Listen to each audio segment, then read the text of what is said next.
There are some things in this world that go way beyond human understanding. Things that cannot be explained, things that most people don't want to know about. That is where we come. Do you know what the most frightening thing in the world is? It's fear. We all go a little mad sometimes. Whatever you do, don't fall asleep. I'm afraid! Don't be afraid! No. Be afraid. Be very afraid. What an excellent day for an exorcism. It's all true. The boogeyman is real. And you found him. When there's no more room in hell, the dead will walk the earth. I see dead people. Listen to them. Children of the night. What music they make. They're here.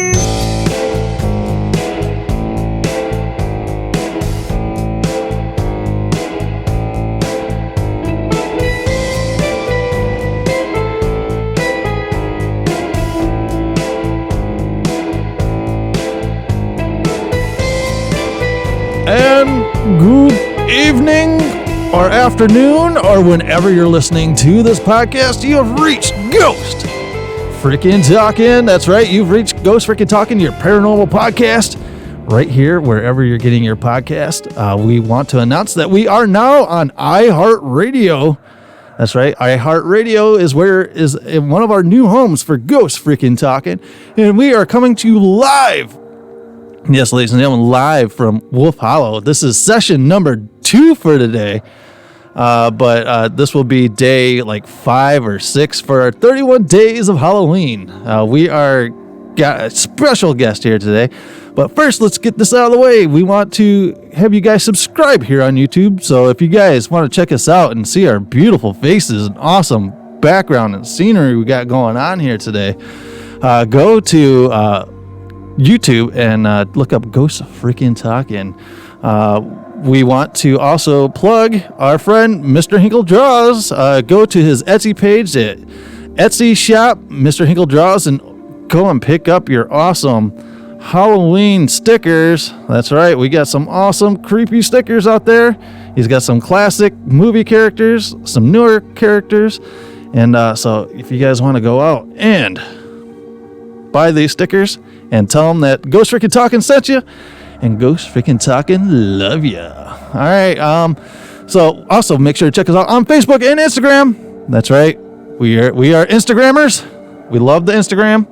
So go out there and follow us and keep up with all the spooky happenings of Ghost Freaking Talking. And yeah, I don't have my normal crew with me today. Nessie is home with her son. And my Trent, he is out filming today at Midway Village, the spooky and haunted Midway Village. I don't know if you're aware of Midway Village here in town. Mm-hmm. Yeah, so they have some spooky. They're having their Halloween festival, I think, right now. Yeah, so he's out there filming for a school project, and he's doing like a time project out there. So he's in like old garb and stuff out there at the old time houses. But yes, ladies and gentlemen, you might have heard the voice, the sultry sound of the voice of our special guest here for session 2 here at Wolf Hollow. If you guys have not, go to Wolf Hollow here in Rockford, Illinois. It is an oddities special gift shop and it's really cool. Lots of awesome things here. So make sure to give Liz and Randy some love here in Rockford, Illinois at Wolf Hollow. But special guests, please introduce yourself. David Skywatcher. Skywatcher, not Skywalker. Yes. how many times do you get people to call you Skywalker? Oh, quite a bit. Yeah, because we were talking about how our special guests that were going to be on the show, and my son's like, Skywalker? He's like, you got one of the Skywalkers? I'm like, no, Skywatcher, not Skywalker.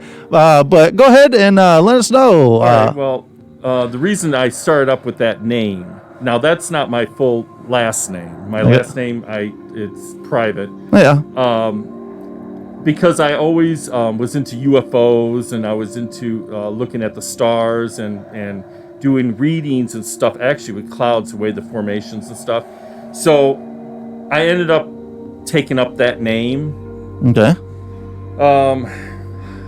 Now I've been over here. You're gonna ask me about how long I've been doing this? Yeah. We'll get into there. So what do you do? What do I do? Well, I'm not saying are you a banker or anything like that. No, I'm a medium, psychic medium reader. Okay. Meaning that I do various other things besides doing readings with cards. I work with the pendulum a lot.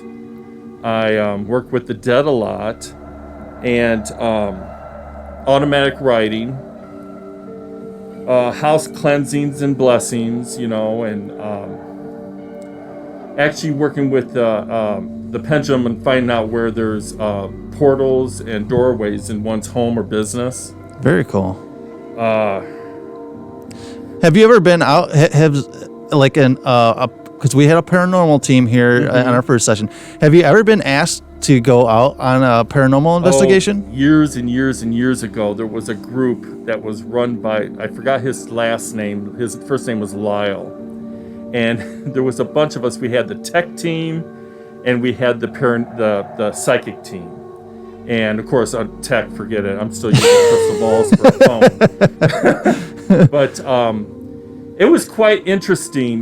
This was, when the paranormal groups you would see on TV would start, when they started up. Yeah. About 10 years ago or so. Yeah, the Ghost Adventures and Ghost Hunters and stuff like that. And we would meet up at a cemetery. There was maybe a crew of maybe 15 of us. And of course, he would have to go and call the authorities ahead of time so they didn't lock us up. But there's throw you all in the clink. Well, one of the places we went to was you heard about the dog boy or the werewolf of Bray Road. Bray Road. It's really weird Highway that 11 in Wisconsin. It's really weird you bring that up because 2 episodes ago we did an episode on. No, it was the last episode that we did an episode on the Beast of Bray Road. Mm-hmm. So it's weird. Yeah, it is a place, and there is a cemetery out there. It's very rural, and we went out there at 3:00 in the morning. I don't know where in the hell we ended up. We ended up in a crossroads, which was kind of interesting in itself. Yeah. And railroad tracks. So we were going up and down the railroad tracks. Wow. And of course, you get that late early in the morning, from the night before, you're kind of getting tired, and eventually you start hearing things or seeing things. Well, eventually we start hearing these ghost trains. Really? I mean, your mind starts to play tricks on you that late. Mm-hmm. So we did. We went there to see if we could experience anything, dealing with this creature, but instead we ended up finding other things dealing with the paranormal, we would be walking down the railroad tracks and there would be no wind, but the leaves of the trees were singing. The leaves one tree would go off with all its leaves and shaking, and then it'd stop, and another tree would do the same thing, and then they would do it in unison as we would walk by, and then they would stop. And we had our flashlights and stuff, and we didn't see animals or anything, but this is the whole tree. Yeah, and then all of a sudden they start throwing apples at you, right? No, we didn't. Yeah, we did kid about that. But we went to the crossroad. There was this crossroad, and so a bunch of us got, the psychics got in the middle of the room. We had other people make sure we didn't get hit by a car if the car would come by. And we just started doing some chanting and stuff. And as soon as we did that, bats showed up.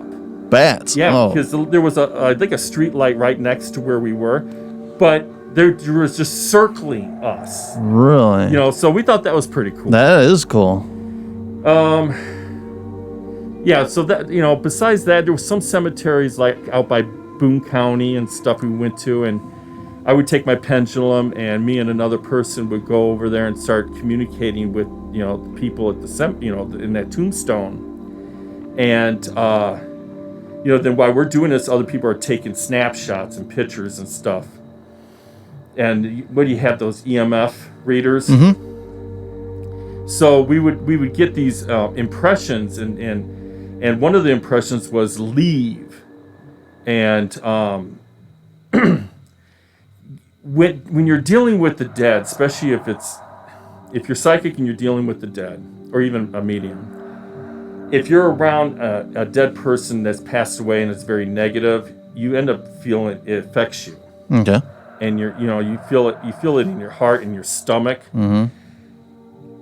One of the other girls, she started getting massive headaches, and I started feeling nauseous. And so we stopped that session, and when we got back to the base, we started looking at the photos and stuff, and there was orbs surrounding us all over the place. And the EMF, when they replayed it, you could hear a voice says, "Get out." That was pretty intense. Wow, that's crazy. But we found out later that cemetery was just maybe a year or so ago, was vandalized, and there was a lot of tombstones were knocked over. So the spirits, they were pissed off, and they didn't want you going, they were mad. knocking more stuff over, huh? They thought they didn't want anybody there. So that was, you have that experience. And we went to another cemetery where I was drawn way in the back of the cemetery by myself, and there was this huge, it was on a small hill where I went up to. Everybody else is jacking around and doing their own stuff, right? So we kind of like spread out. And there was this huge silhouette. It looked like one of those old, creepy, dark trees, with no leaves on, with branches all twisted all over the damn place, and a bunch of brush on the bottom. And so I'm like, my guide that I have with me, John, he says, call out to, there's somebody there. Okay. So I presented myself, who I was, and I said, come forward. I'm not going to hurt you. I just want to talk to you. Can you express to work with me while I use this pendulum? It's the only way I can communicate verbally for yes and no questions with you. Mm-hmm. And I swear 2 red eyes came out from the base of the tree. Oh, wow. I wasn't prepared for it. No one's really ever prepared for this. If I knew I would have brought, protection with me. Okay. And because prior to that, the cemeteries have been kind of pretty benign and just very quiet. It startled me enough to get me to start running back. Oh, wow. As I was running back, telling everybody to don't go back there, people were, the text guys caught wind of it, and they were on the sidelines, and they were taking snapshots all of me running, right? When we found out what was chasing me, freaked them out. It was a huge red orb. Red really? Color, like blood red. And it was showing up, chasing me as I was running. Wow. Wow, that's impressive. That was my only weird experience at a cemetery. That is very cool. And we'll dive more into John here in a little bit, because you said John, your my spirit guide. Your spirit guide. We'll dive in that a little bit here. So when did you realize you had this? Is it a power? Is it a gift? I call it just a gift. A gift, yeah. If you call it a power, to me it'd be more like an inactive. It's not like telekinesis. Yeah. You're not like Professor X moving stuff. No. That would be pretty cool. Right? No. It's. I would classify it as more like being an oracle. There's things that I see that when it hits me, like if I'm walking, let's say I'm going down Cherryvale Mall and I run into a person that I don't know or brush up against them, I instantly could tell you what they're feeling at that moment, what they've done. It's like a reel goes up in my head, like like the old time reels. You start seeing these like flips, these clips, and yeah, exactly. Yeah. And being empathic, it's like all of a sudden I'll start crying or I'll start acting like angry and stuff, and my partner, he'll just sit there and say it's time to go. Because I just can't deal with it. But it started, oh my goodness, it started ever since I was, I'll say about 10 years old. Okay. And I used to talk about my friends, my visitors that I used to play with. I always had trouble making friends. I was a loner. And we moved around a lot. So, but I always had these, I don't know what you would call it. they looked like children, but they weren't. Be with me, you know. They would play games with me and stuff like that. So basically, it's like an imaginary friend, but not so imaginary. Exactly. Okay. And I would start talking to my mother, who has these gifts. Hers is stronger than mine. It comes down on her side of the family, and she would sit there and try to calm me down, tell me it's okay, they're not going to bother me, and blah blah blah blah blah. But ever since, it seems like the older I get, the more sensitive I become. Or the power. I'm just going to call them powers, just for the sake of saying something. It increases over time. Yes. Well, you know, when I started, and then when it hit me, now I'm going to go in the past here a little bit. Okay. When it hit me was when I was 15. Now, on my mother's side, I've gone back as far with my great-grandmother Nina from Palermo. She was classified as a spiritualist / strega. Strega means witch in Sicilian or Italian, either way. And she dealt with a lot of the dead, and she could see and hear spirits as well. Well, my grandmother as well could have the same ability, and my mother also. Now, my abilities, I hear and I do see, but I don't see full apparitions. I can see orbs. I can see people's auras. I can see the energy. I can see energy lines. Okay. You know, coming off things. Like you can see bad energy, good energy. Both, actually. All right. So, not to stop your story. No. Do you see an energy off of me? Well, I mean, yeah, yours is pretty clear, actually. Oh yeah. You know, for the untrained eye, because I believe that anybody, when it comes to looking at auras and looking at energies, people you could be trained to do it. Okay. I mean, but some people can, it comes natural. Okay. All right. Now, like you, I see waves of almost like it's like fluctuating waves coming off your shoulders and the top of your head. They come in layers, and yours is pretty clear. Okay. White, I guess you would call white. Okay. Clear. I don't see anything that determines that there's anything negative coming from you. Or oh, very cool. Well, I think I told you that when I did your reading. Yeah, definitely. Now, where was I? Okay. I'm sorry. I didn't mean to throw you off. When they came to when they left Italy and Sicily, because my mother's father is from Rome. They left during roughly around Second World War, and they came over to Uruguay in South America, and the town is Montevideo. It's right across from the bay from Argentina, which is known for a lot of witches. When they, my mom would tell all kinds of different stories what went on there. And back then, I mean, their floor, they were very poor. Their floors were like dirt. They would have to sweep the dirt up, to make it level. Yeah. Tarantulas, the whole thing. Ugh. No bueno. Chinchas, bed bugs. No. But this is so long ago. So when they finally came up here, my grandfather had relatives over in Chicago, and then they migrated to Rockford.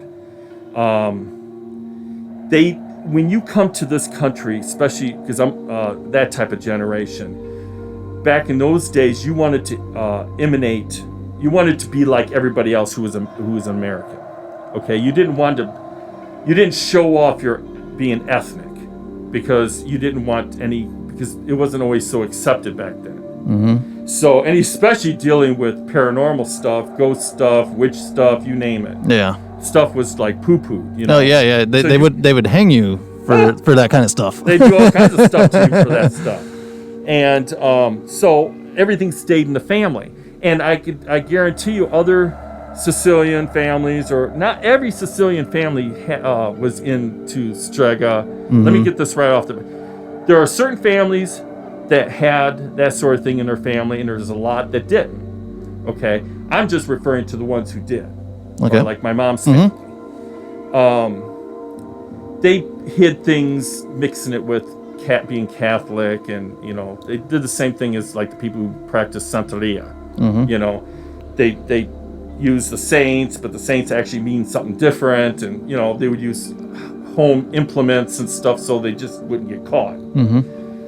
Okay, now, so since everything they've been in this country, everything they kept in the family. So when I turned 15, my aunt took it upon herself. My mom's from 11 brothers and sisters. She's the oldest daughter. One of my youngest aunts took it upon herself to teach me how to do readings. She said, well, you're old enough now. And candle magic and all this other stuff. Well, my mom wasn't too happy about that because she didn't want me, she felt that things were going to come bad. Something bad would happen to me. No. Because this was early 80s. Yeah. And the satanic panic. Yeah, when that was going around in cemeteries and stuff like that. Yeah, exactly. And so she taught me how to do readings. She taught me how to do some other stuff and witchy stuff. And things were kept in the family still at that time. Well, speeded up a lot until about 12 years ago. I finally went up to my mother. I said, Mom, okay, I've done readings for the family and did readings for, friends and stuff. What about, I'm being pressured by spirits and stuff. They want me to go and start doing it for the public. Yeah, they want you to expand your stuff. Yeah, exactly. And my mother, she sat me down and she says, okay, this is what I want you to do if you're going to have my blessing. Number one, about pricing. If people come to you and they can't afford, then there has to be some kind of exchange. Yeah. If someone could bake something and give it to you, and for exchange for you to do a reading for them, to let them know what's going to happen or so forth, then that's fine. She goes, if they could pay cash, that's fine too. Yeah. She goes, but if you just cannot turn anybody down if they come asking for help. And I said, that's fine. Very cool. I said, but Ma, I'm not taking any goats. I'm not taking chickens or anything like that. She started laughing. She goes, no, we don't do that here. I wouldn't turn down a goat myself. If I don't have to, that's what they did. Just put it in the backyard and just let them mow the yard for you. Exactly. And I had clients who couldn't, and they would gather feathers somewhere at a forest preserve, or give me stones and so all that stuff I would put on altars and different things like that. So I started my first time working with the clients and stuff at the store Cleo's. Okay. And Cleo's at that time was in a small purple house, which is now I think a lawyer's business, on North Main. And then I continued to go ahead when they moved next door, and it was a place called La Di Da, and it turned into Cleo's there, and I started doing it there. Only thing is, I was really nervous, because most of the time I wanted to make sure that I'm a very conscientious person, and when I do my readings, I don't sugarcoat anything, and I'm very honest about what I say, and I say what I mean. So I had this one gentleman. They were having a psychic fair there, and I had this one gentleman come up to me, and he's very jittery. And says, can you please help me? Can you do a reading? I need to know something. So I sat him down, and we're outside. And as I was proceeding with the reading, I'm noticing there's some bad mojo stuff that's coming his way. And one of it was jail time. Ooh, John was telling me, he goes, I think he's going to go to prison.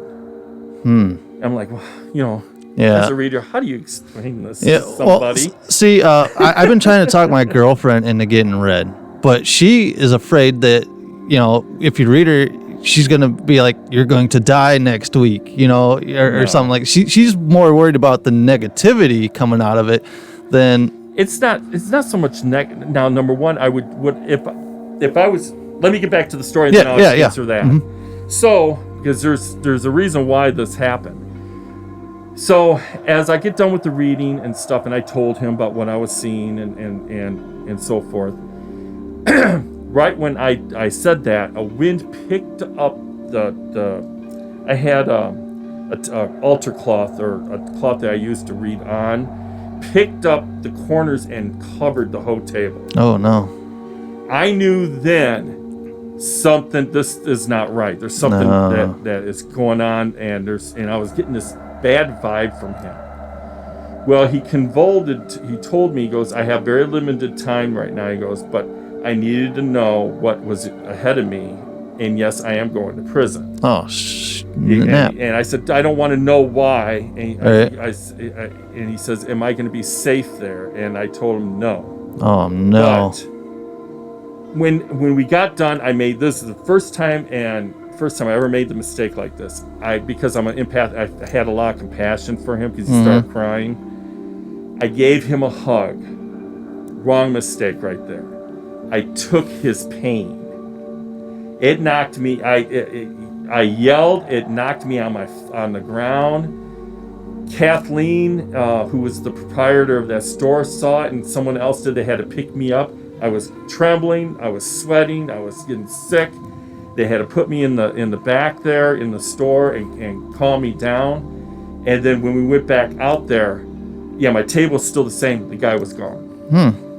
So I learned that was my first and only bad experience doing that. Wow. But getting back to what you said about telling bad things, it's not so much because what I do, I sit and I try to find there's ways of what I'm telling you is when I do my readings, I tell you this is the stuff that if you're following the same path that you are and just say you didn't see me at all. This is what's waiting for you. It's going to happen I'm either like way. The Post. I'm like the old show that used to be called The Post. I'm letting you know ahead of time what to expect, so you can make the changes now. Yeah.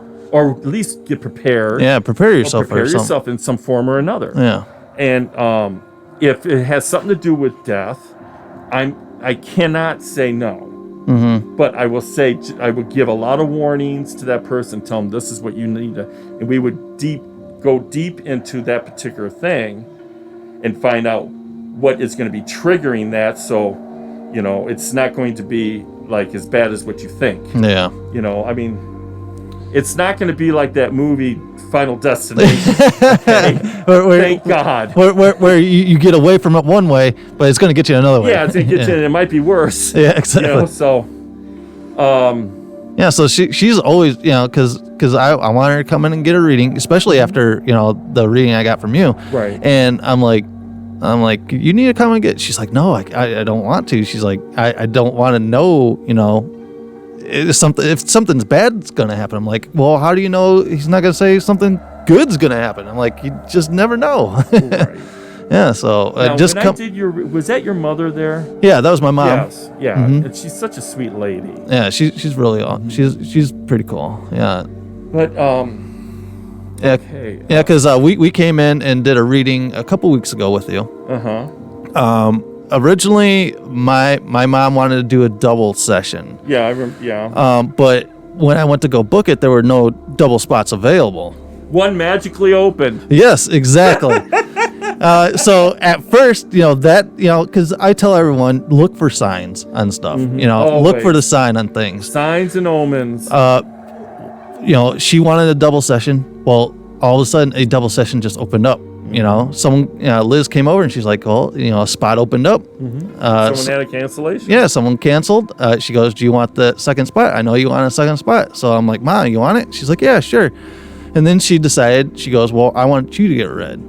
So it's just Well, even you and I had to postpone. Yeah. Because the first time you wanted to do this, I couldn't because I was on my way to the doctor for a chiropractor. Yeah. Appointment, and I was just it wouldn't have worked. Exactly. I would not have been in a good mood. But yeah, it's just it's really weird how these things like the universe opens up and hands you things like this. Not only that, but it's all about intentions. Yeah. And I boast about it, but I mean, like the movie or the book, The Secret. There's a lot of truth into that. What you put out of your mouth can manifest. Yeah. That's why there's a reason why certain words are called curses. or cursing, you know, because you're actually, that's what you're doing. Yeah. So if you say, God damn it, you're damning, Yeah, you're damning and we someone. all have been lazy with our vocabulary and said stuff like that. Yeah. But now we're going to jump even further, okay, closer to this timeline. That was 12 years ago when I started with the public. Well, then I left Cleo's for a while and stuff like that. And I started our own circle group, Coven, okay? And which it's called Stone Circle Grove. And because I have a stone circle in my backyard that I built. Okay. We've been practicing our craft there I've been in the house 17 years.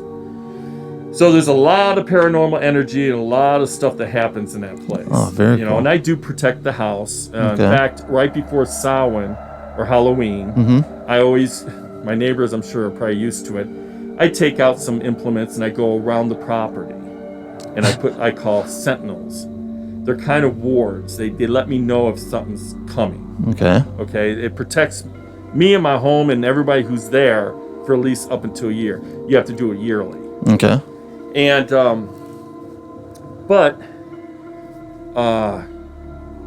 with the group, I'm the founder and the high priest of the group, and we have a high priestess, and she's about 2.5 hours away. But we've been going strong since 2011 on Beltane, which is May Day. And during this time of the year, we always do, or at least before this year, with all this COVID and all the other stuff, we would throw a big, huge Halloween/Samhain gathering. Okay. And sitting here in the back of my head, I'm just thinking giant fires, people dancing around naked. well, in the early years of the group, before I built big, huge privacy fences on both sides of the property, we had to be careful. Now, granted, my neighbors know about me. Okay. They know I'm a witch. And but in fact, some of them have been to gatherings because we would have open circle, and we did that for the main reason, just to let people know we weren't sacrificing babies. Yeah, right. You're not slaughtering pigs over there. Yeah, exactly. And so we did a draw. Here's the story. I think it was 2012. It was had a big gathering there, and I wanted to do like have it themed, so and not that I'm a control freak, but there's certain things that if you have in your mind, you have to go ahead and manipulate to do yourself. We wanted to create a big drama for the big ceremony. And so I couldn't be part of that because I had to play a part of a deity on the sidelines. So I had a younger person go ahead and be the high priest. Well, we had the deity that I played was, and I know he's not a deity, he's a concept from Levi back in the 1800s, was Baphomet. Okay. And I had this headdress of a goat. It was cool. Everything. I mean, the hands and everything. The hooven feet, and I got up on this ladder, and up on this big type throne thing that was like 6 feet up in the air, right outside the stone circle where you came in. Because the stones are about 3 feet. Okay. And they're all made out of limestone. And then around the circle and the in-betweens is all quartz crystal, donated by one of our other high priestesses. So there's a lot of energy. Yeah, a lot of energy connectors right there. Yeah. And so this is before we had the privacy fence. We had a picket fence. Oh no. So it was on Halloween, and we're everybody, we had the fire going and torches and stuff, and everybody's chanting and stuff. And of course I had to go ahead and memorize what I was supposed to say and stuff, and then I stood up, and it was, if you were an outsider, it probably was like, oh my God. Well, we found that out by after the couple days afterwards. We had a couple neighbors that says, "What the hell were you doing? What was going on in your yard?" did you have the devil there? We saw this thing get up from your backyard, and it was scared the shit. And I was wondering, because during a couple of members says we saw somebody walking the dog and they started running. Yeah, exactly. I'm not sticking around to find out what's going on over here. I had to explain everything, and I still don't think that they were all too keen about it. And so I said, oh, we got to get this privacy fence going. So when we did that, everything's private. Yeah. And I guess you could go I have during the summer solstice by myself. Me and the spirits go skyclad. You could do that. Yeah, there you go. But it is that was pretty cool. That was very interesting. I could just imagine your neighbors being like, lock the doors. Lock the doors. The devil has come. Yeah, there was and then the people that got scared, I mean, they moved away. Well, he passed away, and I didn't do anything, and she moved away and stuff like that. But the neighbors we have now, they've all been to like a open circle. So I've had I can't name names, but I had a family next to us. Their daughter and I think two of their daughters and the mother dressed up as the Sanderson sisters. Oh. And that was pretty funny. That was pretty cool. So, but so I mean, our group is going really strong and stuff. And then after going back just a little bit in time, after I left Cleo's, one of our neighbors down the street works with Salvage by Sonia. And so she wanted a reading from me, so I gave her a reading, and she was impressed. And she wanted me to go and be a draw for her shop every month. And I said that was fine. This is before she has that big store on the corner. She was in a small little dinky thing where she put me next to, I was in a small little hall there, and it was on First Friday, where they did the First Fridays for all the businesses and stuff. And all these women would go by me because I was right next door to a pole dancing shop. There you go. I'm hearing all this music going, and these women doing, what they do. And I'm doing readings right outside the door. So I was and then I moved, when she moved over to her newer place, I was always in the back room. So I was doing that up until maybe about a little over a year or so ago. And I've known Liz and Randy from the Antique Mall in Rockford, East State Street Antique Mall. And they wanted to know about, they had hopes of trying to open up a business. And, the owner over there, God rest her soul, she just passed away, Terry, at the Antique Mall, says, well, I have someone here that's does readings, and he's also psychic. Maybe he can help you. And Liz just was like, oh, well, give me him. Yeah, right? So I because I couldn't have Liz at my house because she's, she has her scooter. We don't have ramps or anything. Yeah. And so I did the readings there. And I told them, about the changes that were going to be coming their way. And they wanted to know, is this a good time? I said, this would be your only good time. Oh, wow. And little did I realize that it would be this year. And this was last year. Yeah. Because definitely nothing would have gotten off the ground this year. No. And I told them, I said, this is what you need to do. And, and met with them several other times. And then they said, well, because they were having issues trying to find a location, and they said, can you come down? We think we found it. And I came in here. This is before they even did all the work and stuff. And I said, this was a health yeah, it was Valley's health club. I said, there's a lot of chaotic energy, not bad, but just chaotic energy flowing around. I said, we can take care of that after you get settled. So I did the, after they got everything settled and stuff, I did a big ceremony here and called on to the ancient guardians of the land, because this is where it's at. And we did a cleansing and a protection. Okay. So there is a big protection for them here, and we became extremely good friends. Very cool. You know, and I wish them so much. Wonderful joy and prosperity. Yeah, they deserve it. They've gone definitely through a lot. They're amazing people, and luckily enough, they've had us in a few times and become really good friends with them as well. We came in here to do a ghost hunt for them one night, and you smudged this place so well that that's not just smudge. I do you cleansed this place so well that I went back and I'm like digging hard on all this evidence stuff. I'm like, man, I can't find anything. I'm like, this place is bone dry. Well, but this is when they had the tent right where we're at right now.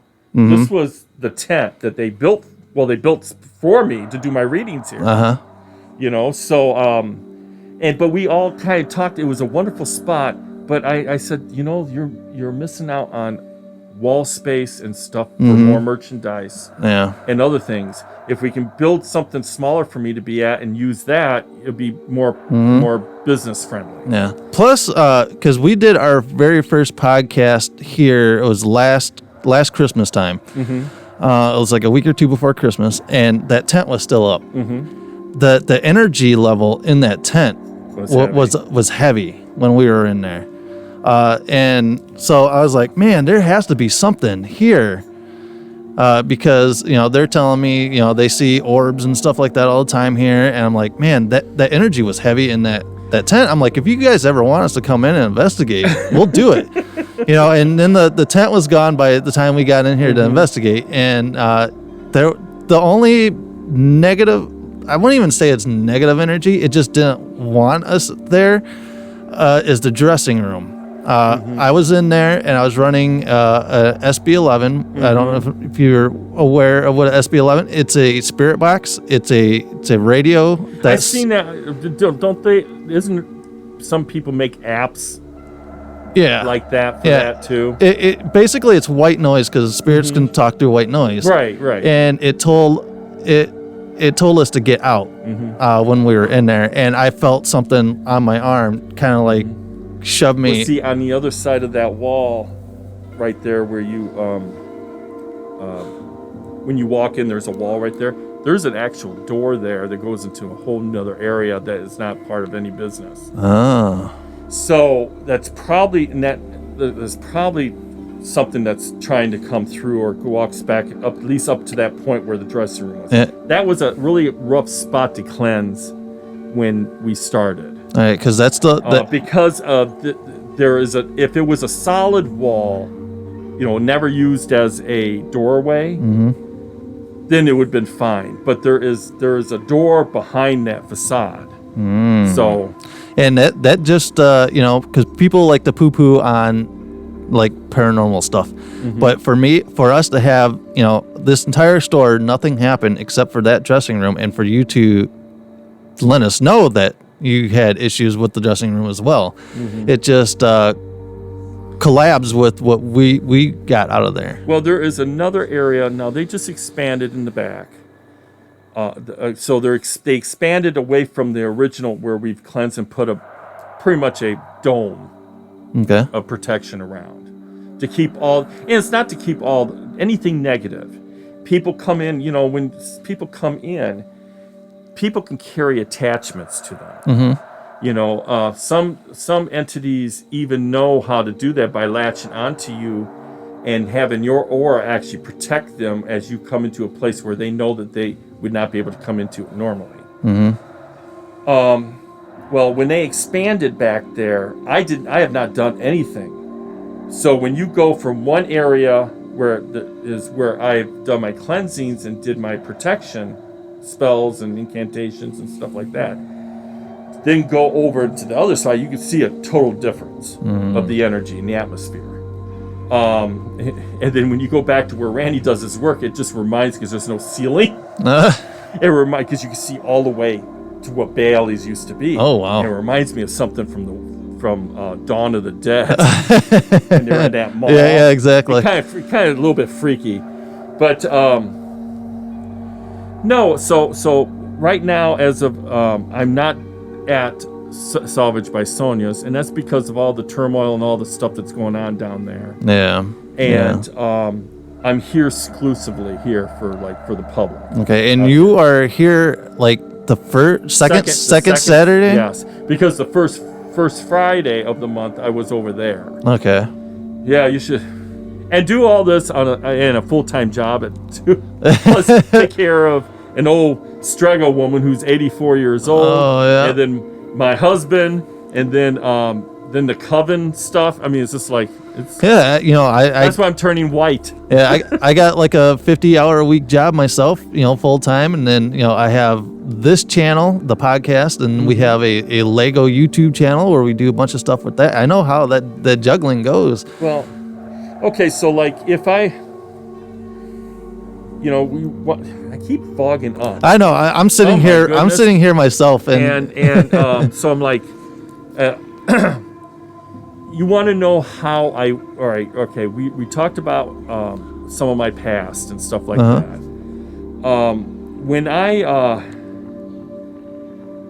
When we talk about John. All right. Right before we talk about John, we're going to take a quick break, virtually, because I'm going to insert an ad here. Oh, of course. For when the podcast comes out. So, if you guys have not, make sure to go to Etsy shop Mr. Hinkle Draws and order your Halloween stickers of awesome things like Ghostface Killer. We have Freddy. We got Jason. We got classic ones like Frankenstein's Monster, The Bride of Frankenstein. Go out and order your stickers and tell them that Ghost Frickin' Talkin' sent you and that Ghost Frickin' Talkin' loves you. All right, guys, so stay tuned. We'll be right back right after this commercial. I'm getting ready to watch a video. Really? What? Oh, just some scary movie. You like scary movies? Uh-huh.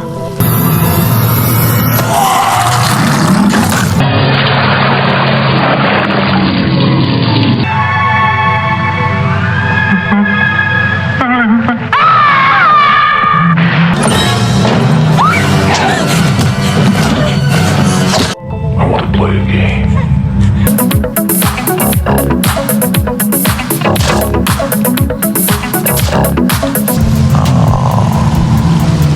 So you are afraid of something after all, huh? What an excellent day for an exorcism. It's alive!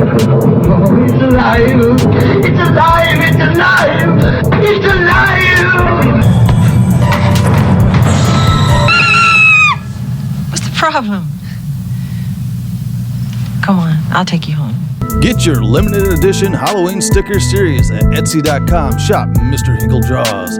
10 designs to choose from Jason, Freddy, Ghostface, Carrie, Thriller Michael Jackson, Frankenstein's Monster and the Bride of Frankenstein, Billy the Puppet, Pennywise the Clown, and Reagan from The Exorcist. All right, guys, so make sure to go out and get your stickers. And like I said, go out and support an artist friend of ours, Mr. Hinkle Draws. Speaking of artists, if you guys haven't checked out my mask here on the YouTube side, you can see that I have this awesome bandana done by Slow Death.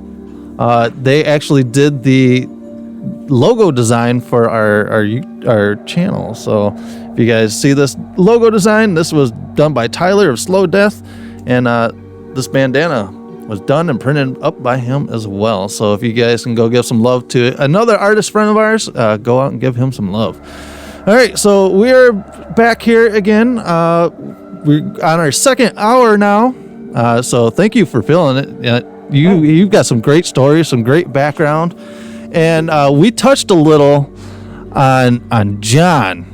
Mm-hmm. And okay, I'm not gonna lie, it does throw me off when you kind of look to the side and start talking to someone. When that would happen, I'll get back to how I met him. But when that would happen, I finally had to sit there and say, don't do it in front of so many people because people are starting to ask me, do I have schizophrenia? Right? Because when I came here for the reading, you kind of like, you look to the side and you're like, what? I'm like, I didn't say anything. I'm like, what are you talking? And then you're like, yeah, I'll tell him. I'm like, what are you talking to? So John is my spirit guide. Or this is how it happened. Okay, now I'm going back. Okay, I lived in Chicago. This was about 1994 to 95, somewhere in there. And I worked at I won't name the business, but it was a gay bar. And well, their business is not there anymore, but I had to do the door. It was like a leather bar. I had to do the door. And trust me, you live in Chicago, you gotta make whatever money, especially if you lived right in Boys Town. It wasn't cheap. Right. So it was raining and thundering one night, and I'm just sitting on, they had for the guys, they had a Harley you would sit on. And so I sat on that. I did not look like I did.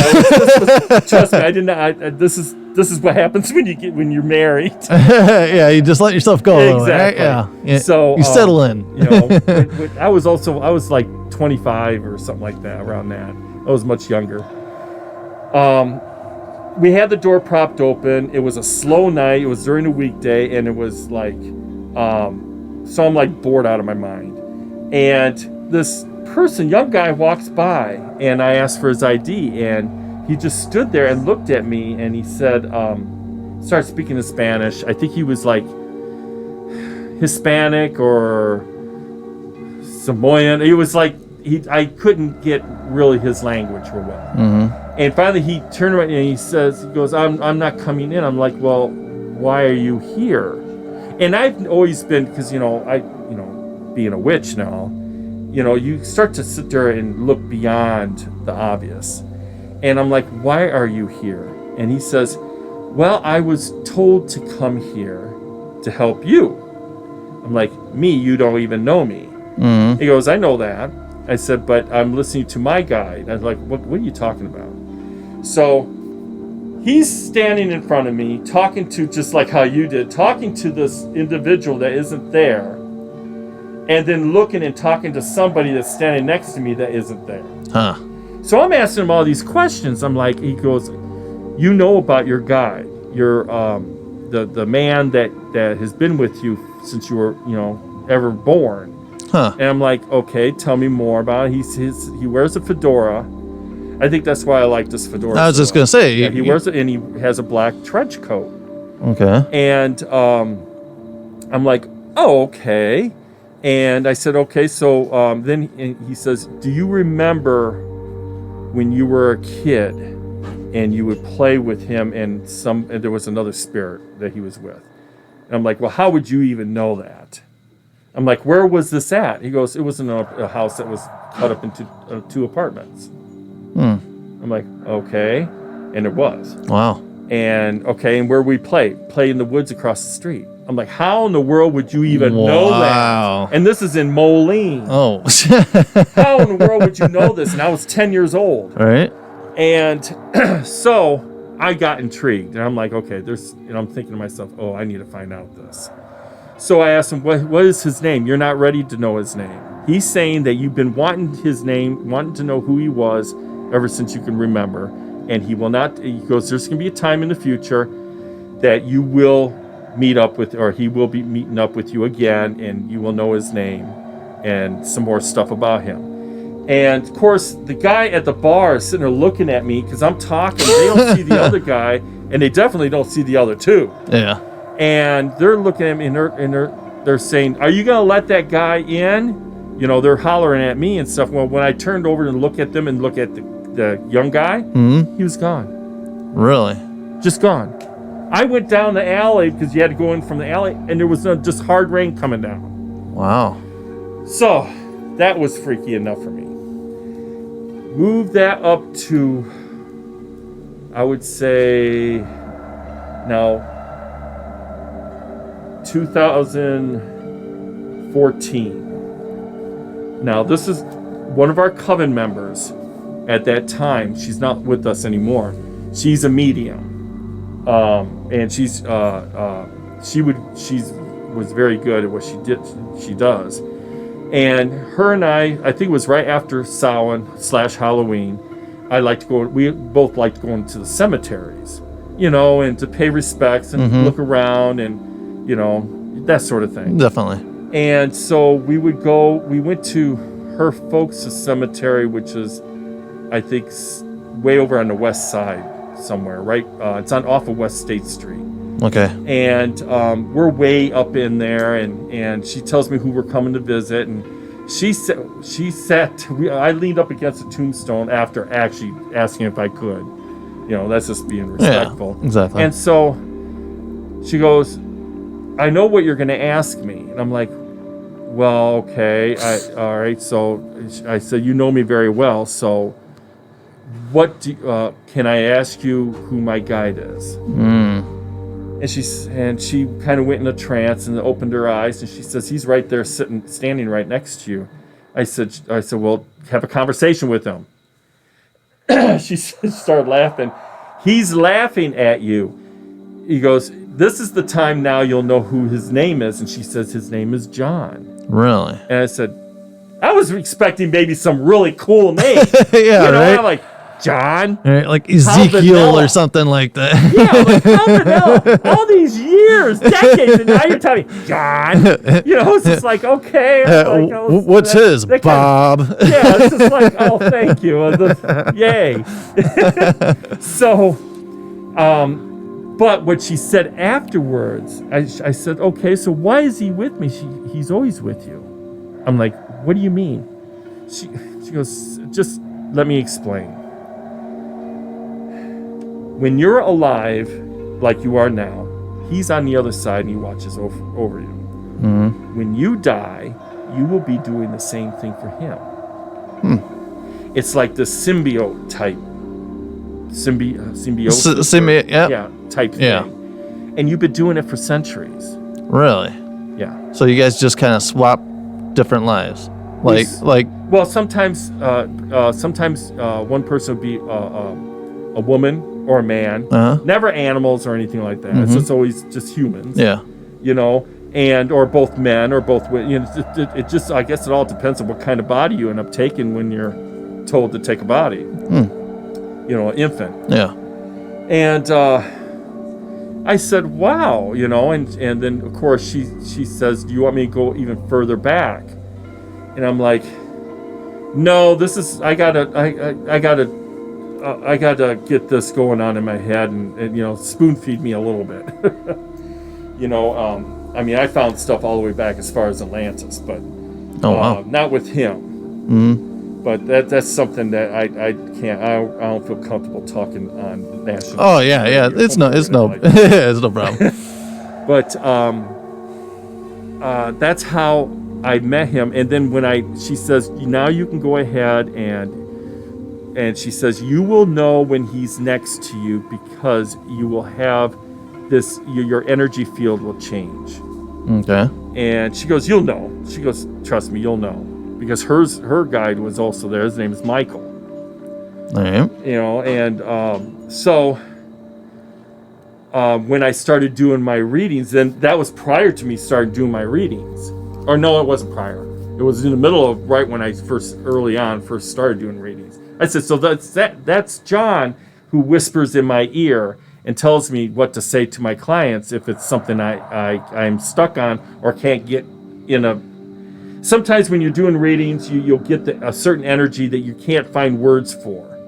Okay. And that's when he speaks up and he says, sometimes he'll laugh and he'll say, you're overthinking this or you're over it analyzing, just let it flow. Sometimes he kind of grounds me. And he goes, this is what it goes, because somebody, if let's say you're my client, and normally I would like to have it in a nice clean space, but sometimes a family member will come in for the other person. Mm-hmm. Now I won't be able to actually see them, but I will hear any movement or anything that they say.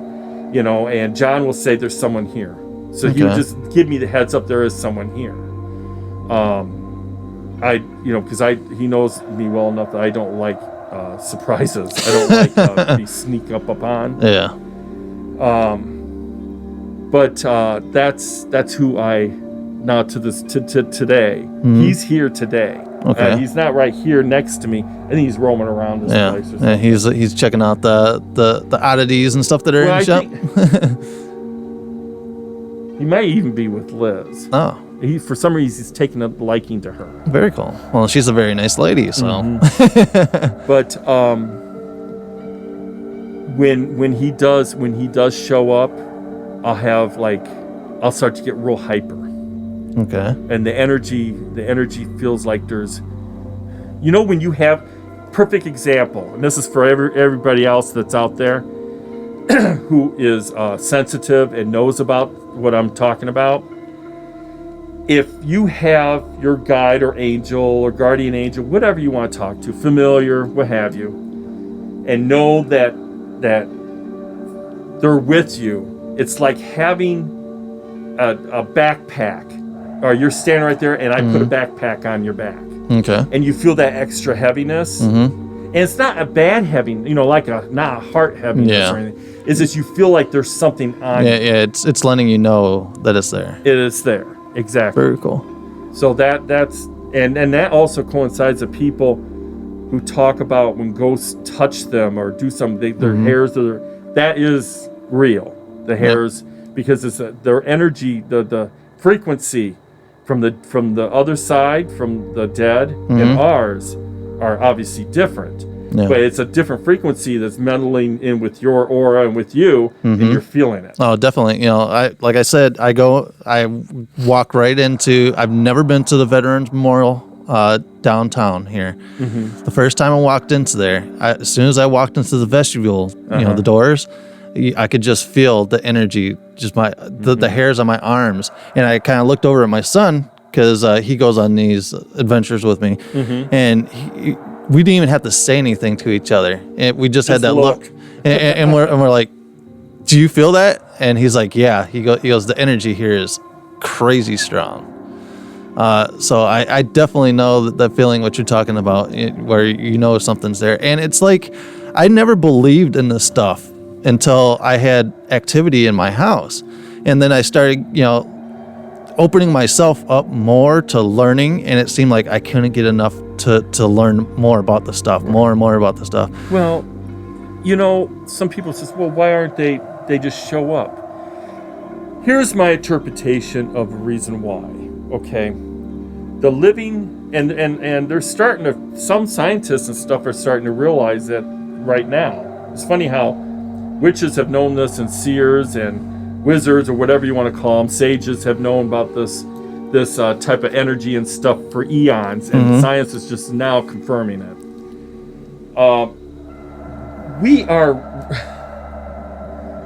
We're really not here, okay? We're actually this is like holographic. Okay. It's Hawkins has talked about this. It's a frequency, a base frequency that we live on a plane of existence right now.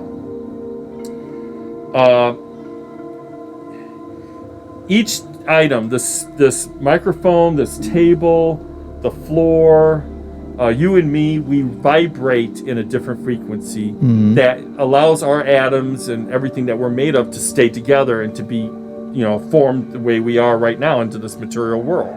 Yep. Okay? When you die, when you pass away and you leave this shell, you're actually a living, what do you want to call it? Consciousness of your own, in some cases, your own making. And so energy can take whatever form it wants, but it is normally formless. Yeah. It floats around. That's why I believe that we only see orbs and stuff like that. Well, they're just balls of energy, but within that energy, I've seen faces, I've seen objects and stuff like that. And so what separates this reality from the dead and to us, and we're not even mentioning about the other dimensions and stuff. That's a whole nother. Yeah. That's a whole nother show. You have a thinning of the veil. You have a veil, like what I wear. Well, what I've been wearing when I do my readings, because this just drives me crazy. Yeah, exactly. You can feel and sense things on the other side.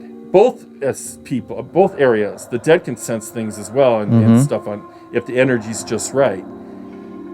But it's a veil that you can't really penetrate through. And if you do, it's very, very fast, and it doesn't last long. Yeah. Okay. So when you go to the cemeteries and stuff like that, you either come across some of the energies where they're residue energies, like of scenes of what that person might have left for someone to pick up, like us who are living. And it's like a reel that just replays the same thing. I think there's a word for it, they call it, where it's like almost like a reoccurring thing all the time. They're like in a cycle. Yeah, I know what you're talking about, and it's just escaping me right now. Yeah, an event that took place. You have those apparitions. You have the apparitions of an individual that is so strong-willed and have a lot of energy while they were alive. They can actually manifest if they so will it, but very briefly. Okay, they can go ahead and do that. My mother has seen. She's in a senior high-rise. She says dead people walk through her apartment all the time. Yeah, and several of them has shown. She would. A quick story, real quick. Yeah, story. Go ahead. All right, she was laying down. She was watching the show, The Guiding Light. Of all things, right? She looks up, and there's this woman with a page boy hairdo and a beautiful blouse, nice skin and stuff like that, watching her, like within 3 feet apart. My mom's laying down. She's watching her. My mom looks down. From her breast down, there was nothing there. No, that's crazy. So, stuff like that does happen. Yeah, well, yeah, I've quick story myself is, and I told this to the paranormal group, my girlfriend has never had any kind of paranormal experience ever. And I have a very, very active house. And the one night we were standing in the kitchen, we were talking, and out of the corner of my eye, I saw this kid running at me. It was like a full-on kid running at me. So I put my arm down like this, because being a dad, when a kid comes running at you, you're probably going to get a nut shot. So you kind of throw your arm down like this. And as soon as I put my arm down and look down, there's nothing there. And I look over at my girlfriend, and I'm like, did you just see this? And just look on her face was like, I don't want to believe it, but I don't know what I seen, but there was something there. So, I've seen, it almost looked like a full-on kid. Like, my kids weren't there that day, but there was a full-on kid that was come charging at me. Well, all right, since I've been around, magically speaking, since I was 15, some of the things I've seen, other than the stuff I witnessed over at the cemeteries, I've seen people shapeshift. Okay. We won't get into the David Icke stuff and all that. That's a whole nother genre. But I have seen stuff what they talk about.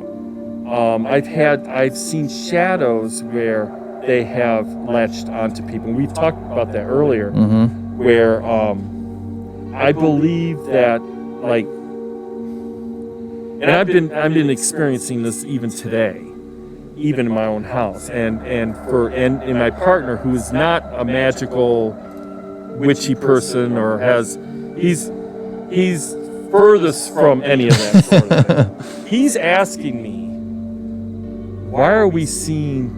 I'm starting to see shadows go from one end of the room to the next, and they're dark. Things crawling up the wall and stuff like that. And I'm like, okay, if he's seeing this stuff, there is something going on, because it never happened before. And I'm starting to see it no matter where, even at work and stuff, where I'll start experiencing some paranormal stuff that shouldn't really be there. Yeah. And I'm contributing to some of the stuff, like with the shadow people. That is a real thing. Oh, definitely. And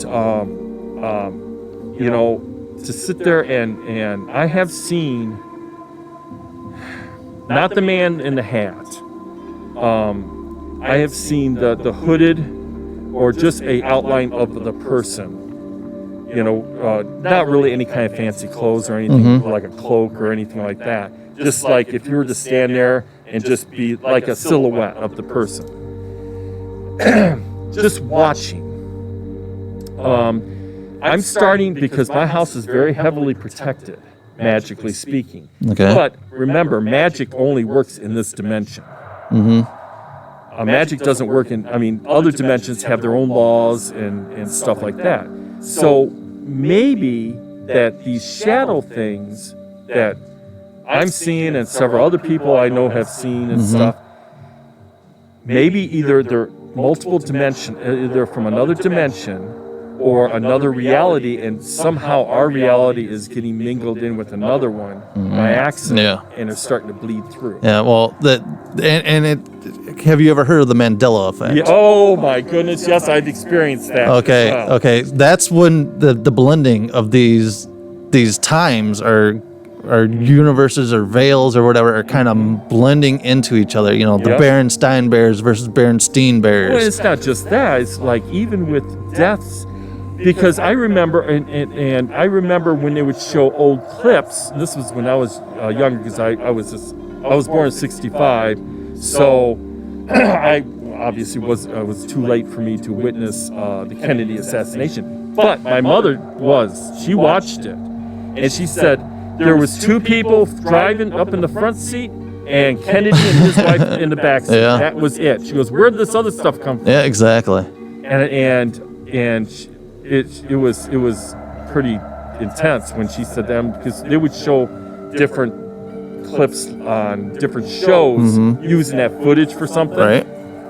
And I remember that as a kid. And now they changed it to where there was another in-between seat section. Exactly. It's like, where did that come from? Right. Or I always remembered the Star Wars quote, Luke, I am your father. Yes, I remember But it's not Luke, I am your father. It's, yes, I am your father. See, I'm like, really? I always remember it being Luke, I am your father, not I am your father. Well, see, and the thing is, all right, another one recently, because we were talking about comets and stuff, I remember when Hale Bopp showed up in 1995. It was 95 or 96. It was in the winter. And I remember going out of the apartment to go and witness it out in the parking lot. But they're saying it didn't happen. Right? It happened like way before that. Right. And I'm like, no. Yeah. So I'm starting to have this stuff happen at work where people will I know you just told me this, what you wanted me to do in my job yesterday. Yep. I didn't say anything. Right. I'm like, and that also coincides with your whole, we're like a system, maybe there's just, a glitch in our reality. Well, and I saw the movie, the Mandela Effect movie. It was pretty cool, and he did touch on all that, but I think they made it a little too freaky. Yeah. But there was something definitely going on, and I warned a lot of people, and I'm when I'm told, because in our group, in our coven, I one of my goddess that I worship is Goddess Hecate. And then we work extensively with the Olympians, the gods and goddesses of Olympus, and they're not mythology. I want people to know for a fact they're all individual energies. Trust me, we've worked with many of them. They all have their own quirks and their own characters. When Hecate told me, Goddess Hecate told me, she's the one who told me to start the coven to begin with. And so I did that in her honor. When she tells me you need to go and tell people what's coming or what's, things are happening and stuff like that, I went ahead and I started doing that. And I told everybody last year that something big was going to happen this year. I said, I don't know what it is, but something is on its way. When our group, and hopefully, I'm not saying any names, so I'm not speaking out of turn.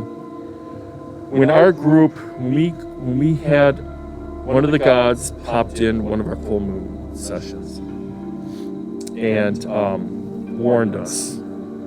This was a year ago. It would have been a year ago last summer. And said that there was going to be something coming from the east. And it was going to be a great light coming from the east. We thought it was going to be a Carrington effect. I think they call it a Carrington effect with the sun. Mm-hmm. A massive EM discharge. Yeah. And because we got the interpretation wrong on that, but when the deity said this trouble is going to affect everybody, no matter great or small, whoever they are, and it's going to be for a while, and it's going to cause a lot of disruption worldwide, and it's coming from the land of the east. Oh, wow. Well, the only land where I'm at, the land of the east would be like China. China, yep. You know, hello. Yep. You know, at least that's what we were taught in high school. Exactly, right? The Far East. I went ahead and I told everybody, and I kept on saying, and I got a lot of poo-poos and stuff online and so forth, saying I'm just like too worried about this. I need to, think about today and not tomorrow and all this other stuff. And I said, I was told that there was a lot of crap that was coming, that was going to be coming, and I'm letting you know right now, and this is not over. All right. And I've been, it's been popping up in my readings as well. Really? That this is just the beginning of what's happening. And it has nothing to do with politics. Yeah. This is beyond politics. Yeah, this is life. There's something that is on the wings coming in. Wow. That is going to really not be good. Now you're saying on top of the COVID stuff. On top of the COVID. Wow. COVID's just the beginning. Wow, that's nuts. And I'm not getting into biblical. I was gonna say, are we talking end of days? Like, do I just stop making my house payments? The end of days is stupid for the simple fact that the Earth has been here. Earth will always be here, and humans have always been here. So it's going to be the end of what we are experiencing, what we know. Our everyday life. Our everyday life is going to change. The whole world system. Okay. Is going to change. And some people think that it's going to be a higher vibration. I can see that happening to an extent. Those who are awake will change. I could see some form of, maybe physical changes in people. But I feel that is going to be, there's going to be a lot of the paranormal that is going to be brought to light in the coming months. Now, that people are not going to be able to go ahead and deny it. Okay, yeah, because I have seen a lot of articles saying that there have been an increase of paranormal happening since the whole COVID stuff started. And my whole thing, because we talked about this on an episode a few months ago, that it's opening up people's eyes now because probably the third eye. Yeah, because you're stuck at home. You're having to you're not worrying about going to Starbucks. You're not worrying about going to the Target to try on 15 million different shoes or whatever. But you're at home and you're getting bored at home. You're paying attention to other things, and all of a sudden people are like, oh my God, there's something happening. There is, do you know, and this is scientifically proven, that we see only 5% of what is around us? Really? Yeah, look into that. Holy cow. Our visual spectrum and what we hear from our senses here in visual is very, very, very small. The rest is going around us and we don't even notice it. Wow, because we're too busy worried about it. A lot of it has to do with because people are, I think if people spend more time trying to train themselves to see beyond what, get out of the box. Yeah, right. get out of the box and see what's going around. Then their eyes are going to open and say, what the hell is happening? Right? Where in the hell are we? Yeah. This isn't the reality that I was taught or I know. Right? Well, I mean, right now, I don't even know what world I'm living in. Right? Well, it's like before the paranormal stuff happening, at my house, I never had a second thought of ghost or anything. And then, by just physically things happening and seeing things with my own eyes, my own ears, and witnessing and experiencing things, and it opened me up to it. And I think that's a lot of people need to open themselves up and just realize that there's a hell of a lot more world around them than what they're letting themselves have. Now, we were talking about the Mandela effect, and there are people online still trying to find out when it started. Well, let me give you some back history on this, okay? Everybody was talking about, and this was back in the 80s, I watched a show, a videotape. Hey, videotape. It was called The Jupiter Menace. Okay. And it was supposed to be, it was a grand alignment throughout all the planets. It was supposed to happen June 5th, the year 2000. Okay. I was really waiting for something to happen during that. Okay. Yes, the grand alignment did happen, but nothing, physically happened. Okay, so I waited for something like that to take place. And we went through. Now we had the 2012. Okay. Everyone thinks, well, I thought the world was never going to end. It was the end of the calendar. Yeah. Okay. But before that, it was to show you where we were in the cosmos. Okay. Our planet for eons was the solar system itself, or not the galaxy is a flat disk. On that flat disk, we're in the outermost edges of it. We were above that. Our solar system was above that. As the calendar countdown to the 2012, our solar system, our planets and sun and solar system, was going to be right even with the center of the galaxy. Okay. It wasn't going to go back up. It was going down. So when we reached there at that point, ever since there, we've been going down. We're in uncharted territory. Hence the reason why we got all these asteroids, all this strange stuff astrologically that's happening that we've not experienced before. So we're on the opposite side of the ring. We'll call it the ring. Okay. So if you're when we're on that cycle, and that cycle is supposed to last 25,000 years. Okay. So what the energy itself, the whole shift in consciousness and energy is pretty much, I believe, everything's up for grabs. And because no one alive, no psychic group, no circle group, no lodge, no secret society has been around 25,000 year cycle. All right. Okay, so all this is all new to all of us. So what I'm gathering through the energies, because energies right now, and see, I told you one of the things I see other than auras, I see energies coming up from the earth. They come up in waves or waves. Okay. And like the trees, when I look at the trees, I can see the tree auras. Okay, and they're usually multiple colors. And this is in summer when the leaves are green. Their auras are usually like gold, white, yellowish, and they hover above the trees. I'm starting to see them like almost diminishing. Really? And that's the first time I've ever noticed that since I've been able to see this. And I'm thinking it's because the energy and the frequency of our Earth is changing. I don't know in a good spot, in a good way. Right. I just know that the change is afoot. Yeah, change is coming. That's why I wanted everybody, people I know of, to prepare for anything. Right. I'm not saying build a bunker. Right. I'm just saying do the most basic things that you can do. But the main change has to be up here. Yeah. Because that's where you're going to be tested. If something does happen, it's going to happen and it's going to affect you up here. So very cool. I have a question. Yes. So you say you can feel auras, and I have a question for you. Okay.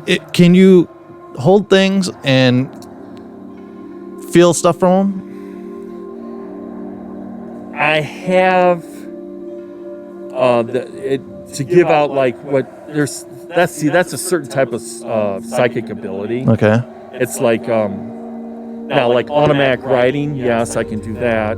That's allowing the spirit to go ahead and use your hand to actually write the questions or the answers to what they are asking. I have dabbled a little bit of that.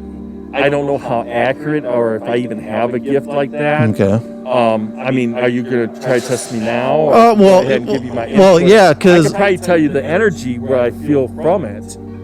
okay, because But names and all the other stuff like that, I most likely probably can't. all right, because Liz actually held this item and gave me she. Liz is very intuitive, but that is also part of her gift. All right. Because she has done that with other items in the store. All right. Not like merchandise, Yeah. like antique items. Yeah, because we have an item here that we keep with us. This is an skull. This is an actual human skull. Yeah. Do you get any kind of? Because you got like this weird look on your face when I'm around the skull, or was going to ask you about it. But yeah, I didn't know if we were supposed to talk about that or not. Yeah. So, are you getting something? John is here. Uh-oh. John's going to shut this party down. He's saying you almost didn't get a hold of that skull. It was very, very hard to come by. Yeah. Okay. Okay. Does have a past. Okay. Can I hold? Yeah, you can hold it.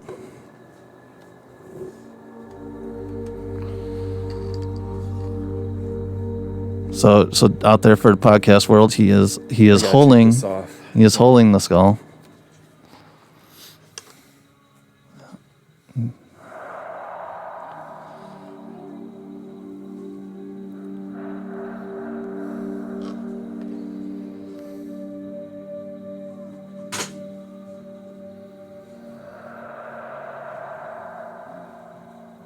I'm picking up like on the energy of it was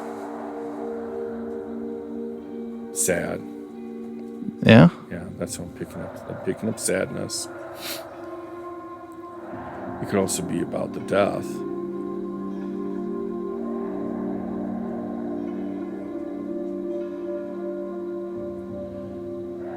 Yeah, John. Okay. John says, please do not take him to your travels again. No, he doesn't. There's other things that try to use us as a vessel. Really? Yeah. So if you do it to your own responsibility. He's just giving a warning. Just don't take that, because inside here it's hollow. No. And he says they can use us as a vessel. But also he says the individual, that there's an individual that is attached to this, might be the individual of this head.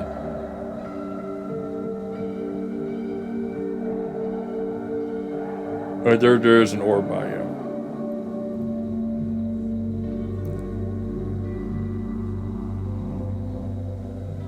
Okay, all right. John's saying he doesn't want me to hold this. Okay. But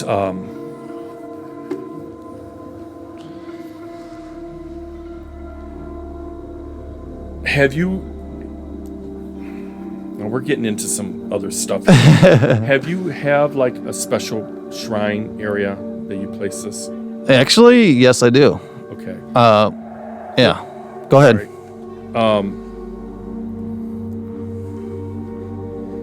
I always find that this always works. The individual, they like a more subdued. It's very sparse how you have it. That's what I'm saying. Okay, it's not as as elaborate what it should be.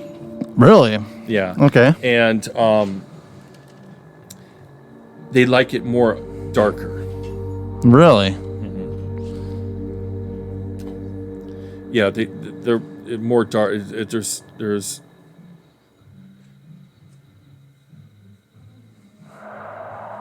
There's an object on there that they're not very pleased with. This John, this orb is actually having a conversation with John. Really? I can't hear what's coming out of this orb. I see the orb next to you, but it's kind of like I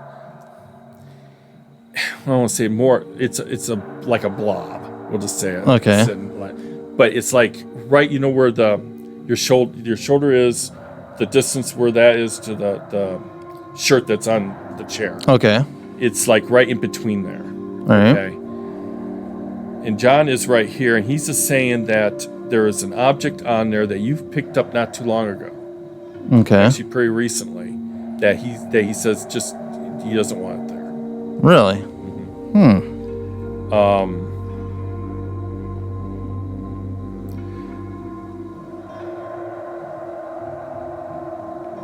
Anything else?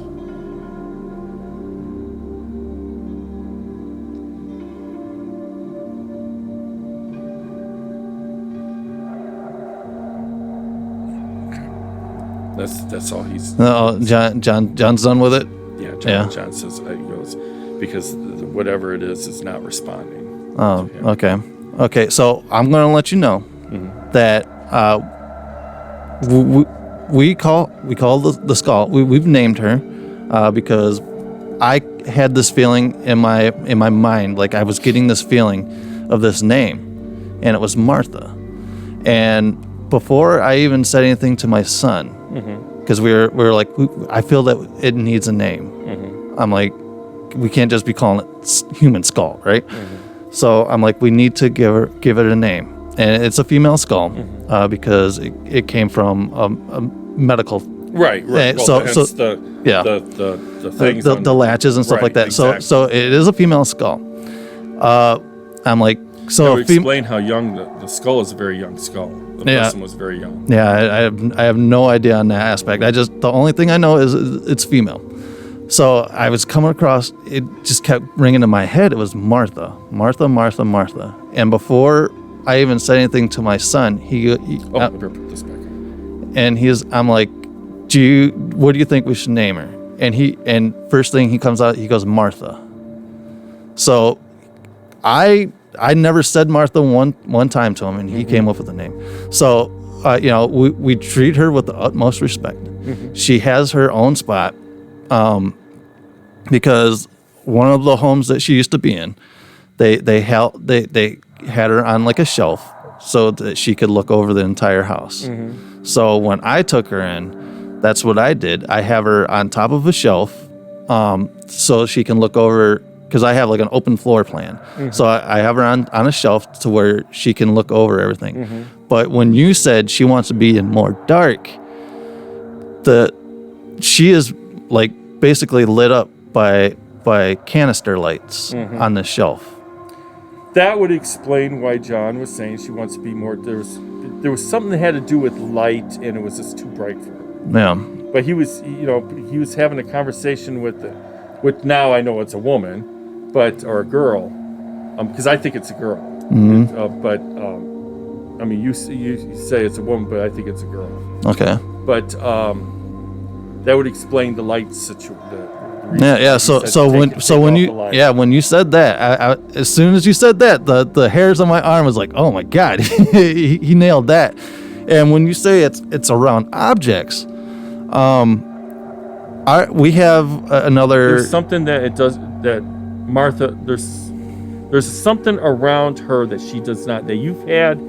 It's not too long ago. Okay. I mean, it's fairly new. Okay. And she doesn't want it around her.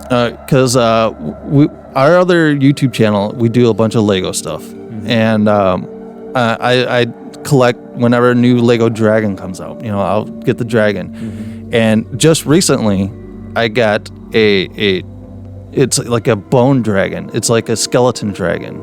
And I got it set right next to her up there. Ooh. No?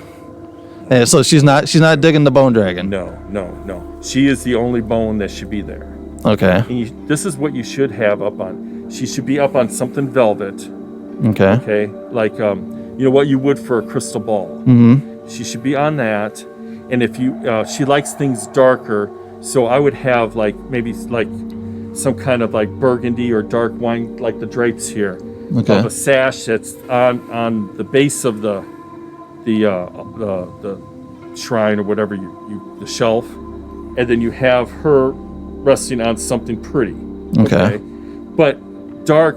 She likes darkness, and it's not that she's dark like evil or anything like.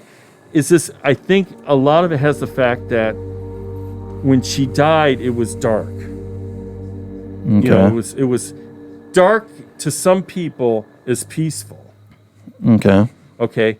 She's not at peace. Okay, so you have to make her, and that's the seat right there. You have to make it be very, very peaceful and tranquil. Okay. Not anything bright, not anything whimsical, because we don't know the age of her, or at least I don't. I'm good, but I'm not that good. Yeah. Some people are good with numbers or mathematicians. They can pick up an item and say where it came, when it came from. I don't have that ability. Okay. But what I'm picking up is when she died young. Okay. But it was dark to some people is very peaceful, tranquil, dark. What do you call it? When you're in between. What's it called? Limbo? No. Linear? No. In between places. Okay. It's kind of like very like a gray, because when I've astral projected, that's all it was. When I went into the astral realm, which is another realm, and it's very gray. There's no colors. And that's where I think that you end up going before you transfer to somewhere else. If you are meant to travel to go to wherever you're supposed to go to, there's a waiting area. So that's what I would do. This right here, the color of this is okay, but netting, talk to her. Okay. Just you alone, because you work with her. But there's something that John said that she doesn't want to go travel. Really? With you on the, I guess maybe where do you put her in when you do travel? I just wrap her up in like. She should have a case. These shirts something here. wrapped up nice, cleansed nice, and it should be in a place only with her in it. Yeah. Not mixed with tech and all the other dads and stuff like that. Okay. So very cool. Yeah, because this is only the second trip she's ever made out of since she's been in my house. Because we brought her here the last podcast we did here, and this one as well. So yeah, I'll just letting you know. Very cool. Yeah, I appreciate it. And it's really weird because you said I almost didn't come across didn't get my hands on her. This was actually given to me by my girlfriend that I met back in February, and basically we met on chance that she happened to be listening to this podcast, and we got into talking from there. And I was always like, it's always been one of my goals. I want to have like a skull, just something cool. And she's like, well, guess what? And she's like, I have a skull, and she was just keeping it in a closet, and she goes, I want her to be appreciated. You said you have lights. Yes. It like the lights are like shining on her where she's on spotlights all the time. Right? Yeah, basically. Yeah. You're gonna have to change that. Yeah. All right. So we'll find you another spot in the house there, Martha. Yeah. So man, see, this is the stuff that I'm talking about. Is I rake mediums and readers and everything. Well, the thing is, a lot of us. I'm not out to do this as a living. Yeah. On my readings and stuff like that. If I was to go ahead and quit my job and just use that, I'd be in the poorhouse. Right. Because that's just it. You know, the ones who are, you could tell, the ones who are making a business out of it are the ones that they don't have any gift. They're just in the big quagmire of collecting, you know, money to, you know, being fraudulent. I want to say fraudulent. Yeah, fame and fortune. Well, yeah. My mother, you know, like we talked about Teresa. My mom said this when she first started the show on TV. She's not the real thing. Yeah. Number one, if you were the real thing, you wouldn't be doing it. Yeah, exactly. Us people who have these gifts and stuff, we don't want spotlight. I don't want to be put on. I was nervous doing this. Oh, yeah, you're doing very well. I mean, I'm a little more comfortable now. I mean, and my husband sit there and said, "Now you're not having any wine or drinking." I said, "I don't drink and drive," but it would loosen me up a little bit. But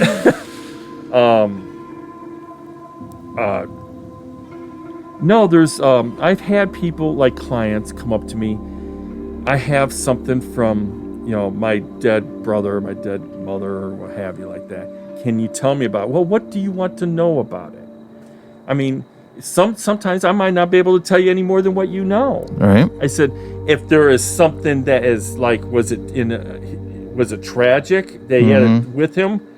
That's the one. I mean, the person who died with the item with them. Yeah. Like a necklace. This is what they had on. Yeah. At the moment of death. Okay. That is what I would be interested to pick up, because you're going to have that's when the stuff comes up, and I'm going to see the actual moment of what they've gone through when they died.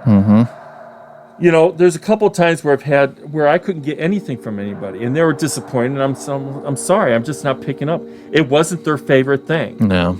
In fact, John is saying, "Why are you even bringing it?" And what happens at the end of the reading? They said, "Thank you. We didn't know that. She never liked this." No. Then I'm like, okay, well then I told you she never liked it, so why are you showing me? Yeah, right. You know. We just have a little bit more time here, and definitely, I think we would have to have you back for another time. Just let me know. Definitely, we because about, there's just so much more. I could go on and on and on there's just so much more I want to know. Experiences that I've had, even with clients. I would love to have you do a reading for someone. A live reading? Yeah, a live reading. I could do a live reading. John. I would love to do that with you. But I want to let people know, you know, going back to when I had my reading with you. Like I said, I poo-poo on all this, you know, all this mystical stuff. People are like, how come you will believe in ghosts, but you won't believe in you know, people being able to see ghosts or conversate with ghosts and stuff like that. When you sat here and gave me that card reading, you hit on every card that you laid down, and you were explaining it. You hit on everything that was going, and you didn't know me beforehand, so there was no front loading. We didn't front load you at all. And that was. In fact, I can't even remember what your last name is. I'm terrible with names. Yeah, so it just amazed me. It was like, you know, you were like, oh, you know, in the past you were always, you know, going forward on things and not thinking about it, and you laid the card that kind of coexisted with that card in my future, saying you've learned not to do that. I told you there's some good stuff coming your way. Yeah. This is just the beginning for you. It's gonna take off. You will take off. The thing is, though, just watch out for like what we both talked about, different signs and different omens. Yes. Just be very careful. Yep. And it was really weird because another aspect is that you said that there's somebody in my life, or has been in my life, that has kind of held me back from some things, and that was heavily to do with my ex-wife. And then a card that was in my future, you said that this person is in your life now, or you said it's a future card, but it's someone that's already in my life right now. Right. And that you haven't really built a future yet. Yeah. It's in the process. It's in the mix. Yeah. And I read that as being my girlfriend that I have now, and how she is more supportive than the person that used to hold me back. Mm-hmm. Oh, she was very controlative. Very, very. And so it was just crazy how, I came into it being like, okay, he's going to be like, reading this and that, and it's like, oh yeah, in your future, let me look into my crystal ball. No, but there is a science behind the crystal. Now, I do crystal ball gazing. I'm not all that keen about the clear crystal, like quartz crystal, I like using a dark surface. And I do go into trance, and you do, if you're and anybody really can do this if they just apply themselves. You stare at it long enough, your eyes glaze, and you start seeing a fog appear. Okay. That's when people start stopping. They stop doing it. If you were to continue, you'll start seeing photographs. Really? Okay. I believe that those photographs are, depending what your intention is, what you want. See, you have to go and give your intention first. Not just randomly, so whatever. Otherwise, it's just going to show you a bunch of crap that's going on in your subconscious. Mm-hmm. Okay? If you direct that with your intent of what you want to see, then it will form in, this is what is going on, and this is what's going to take place. Okay? But most people are too impatient to stick with stuff like that. The same thing with the pendulum. Mm-hmm. Really, anybody can work the pendulum. They just have to be patient enough. If it doesn't work a few times, it doesn't mean you can't do it. It just means you need to go, maybe you're a slow learner. Yeah. When I first did, my pendulum fought me. Oh yeah, I've gotten argued. I would sit there and call it names and get all pissed off, and John's laughing his ass off right now. Oh yeah, I mean, and some of your guests are probably saying, well, how do you hear spirits? They actually talk the same way as what we talk, except for the ones that don't speak English. Mm-hmm. I've had a few of them. Oh, wow. Oh, yes. I did a reading. This is back in Clio days. I did a reading from a client, and we're talking back and forth. And I said, who is this? And I stop. Who is this lady over here? And I'm hearing her move from here to over here. She just would not sit still. And she's going, speaking like Hispanic or whatever, and just like high pitch, like all hyper and everything. And John was laughing his ass off on that, and he says, well, ask your client. And I said, well, do you know who this individual? She goes, yes, it's my grandmother. Oh, no. So she's constantly with me all the time. I said, well, can you tell her to be quiet? Yeah, goes, Grandma, sit down and shut up. I can hear her. I said, I don't understand anything that she's saying, but I can tell what kind of country she's, or, ethnic background she is. Wow. So, yes, I mean, I don't know, I'd be at work, and where I work alone, but there are other people next to me. Mm-hmm. Once the dead find that you can either have one form or another, to communicate with them or feel them or know that their presence is there or what have you, they are on you like stink on shit. Wow. They will not leave you alone. And now, granted, it's not as dramatic as it is in that movie Ghost, where Whoopi Goldberg is having that episode. Yeah, meltdown. But the juice of it, where they will not shut up, or they will follow you, they will try to do move things, do stuff while you're on the toilet.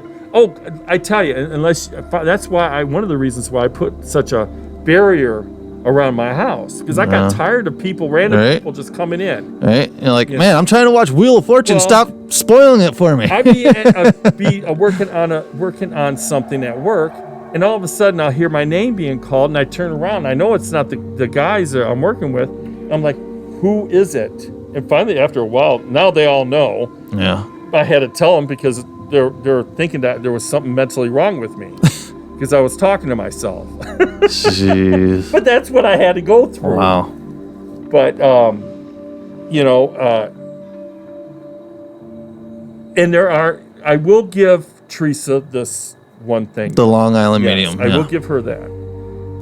I think that she does have some form of gift, but I think she got clouded with money and the popularity and everything else. Yeah.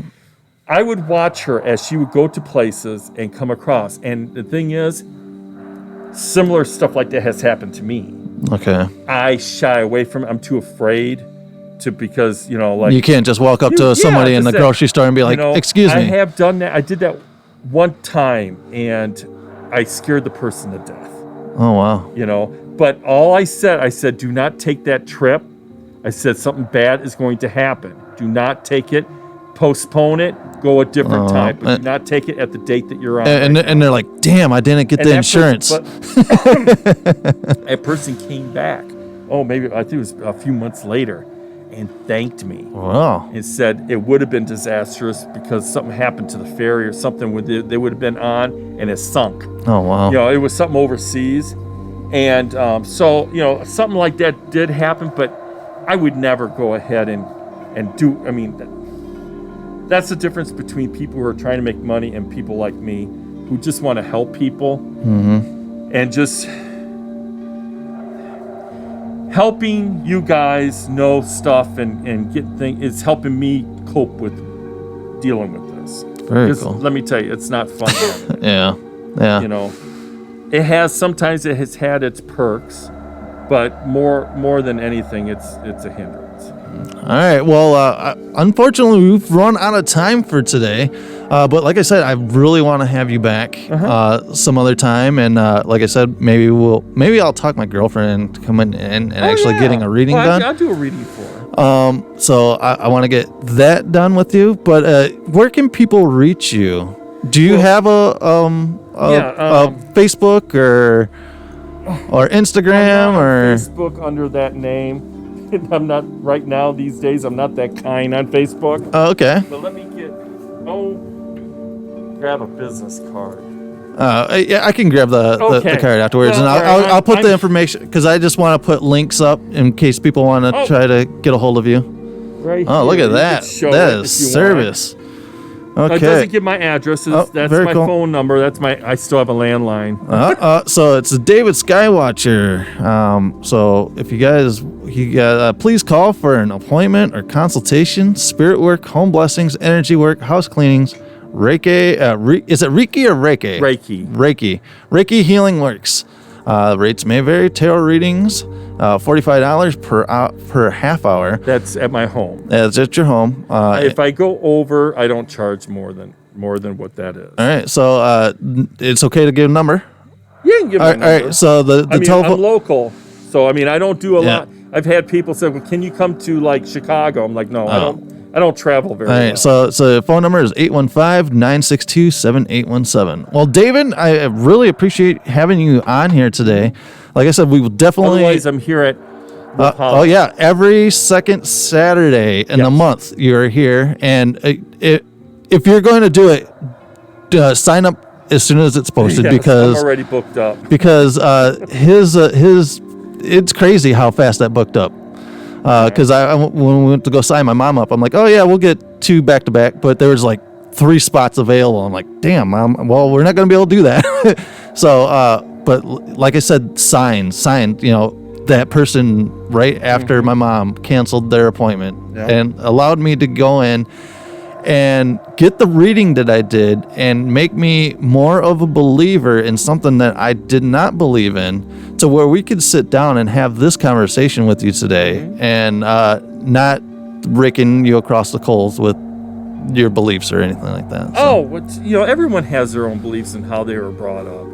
I just wanted to share with a little bit of mine. Yeah, and I appreciate it, and my experiences, and hopefully the people out there in podcast land enjoyed this as well. This has been a live podcasting right here on YouTube from Wolf Hollow in Rockford, Illinois. We want to thank Liz and Randy for having us back again. This is our 3rd stint doing a live podcast here, so they must like us enough to have us back. So if you guys can come and support small business here in Rockford, Illinois, especially in these crazy times that we are. And they were shut down for a while, and hopefully they don't get shut down again with this whole COVID coming back again. But I don't know. You said there's still more ahead. I hate to say it. Yeah. So we'll keep our eyes open for that. So. Ladies and gentlemen, make sure to support us here on Ghost Freaking Talking. We do have a merch shop. Go and get yourself t-shirts, bandanas. We have coffee cups. We have all that kind of fun stuff in our merch shop. So go and hit that link below these videos here on YouTube. If you can, make sure to subscribe here on YouTube so you can see our awesome videos, because we do give content on our YouTube channel that you can't get via podcast because it's more visual. So go and subscribe both on podcast and here on YouTube. And we also want to thank iHeartRadio for picking us up. iHeartRadio is one of the bigger podcast channels you can go out there and get. So we are glad to be part of the iHeartRadio team now. So I want to thank everyone we had here today, David and the UAW earlier, paranormal team. So, and once again, thank you, Randy and Liz. All right, Randy just said you're welcome, Nick. So, all right, guys, as always, everyone has a story to tell, and if you have a story to tell, write to us at ghostft@yahoo.com. That is ghostft@yahoo.com, and we will read your personal experiences right here on the podcast. All right, guys, so this is continuing of the 31 Days of Halloween. And from Wolf Hollow, we are saying, stay spooky. All right, guys, see ya.